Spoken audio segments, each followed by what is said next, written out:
నాకు నిజంగా అర్థం కాని విషయం ఏంటో తెలుసా అసలు? మనం ఎవరి కోసం బతుకుతున్నాం? మన కోసమా? లేకపోతే సొసైటీ కోసమా? ఎవరిని ఇంప్రెస్ చేయాలి? ఎవరికి నచ్చిన బట్టలు వేసుకోవాలి? ఇది సొసైటీ కోసమా?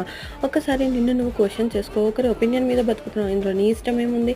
బేసిక్‌గా నీకు భయం నేనేం చేస్తే ఎవరేమనుకుంటారో అని. ఒక మెకానికల్ లైఫ్‌లో బతుకుతున్నాం. లైక్ ఒక లూప్‌లో పడిపోయాం అసలు.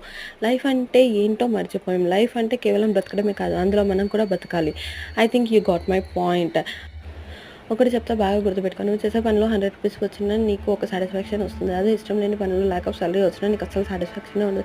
This is the fact you have to accept. జీవితం అంటే నువ్వు చదివే పుస్తకాలలో కాదు, సినిమాలో చూసేది కాదు, అష్ట కష్టాలు కాదు. జీవితం అంటే నిజంగా బ్రతకడం, నలుగురు గురించి బ్రతకడం, రాత్రి గుండె మీద చేయి వేసుకొని పీస్ఫుల్గా పడుకోవడం, కడుపు నిండా నచ్చిన ఫుడ్ తింటూ అరిగేదాకా వాక్ చేయడం, ఒకరిని మోసం చేయకుండా మనం కష్టం మీద మనం బ్రతకడం. This is what I think real life is.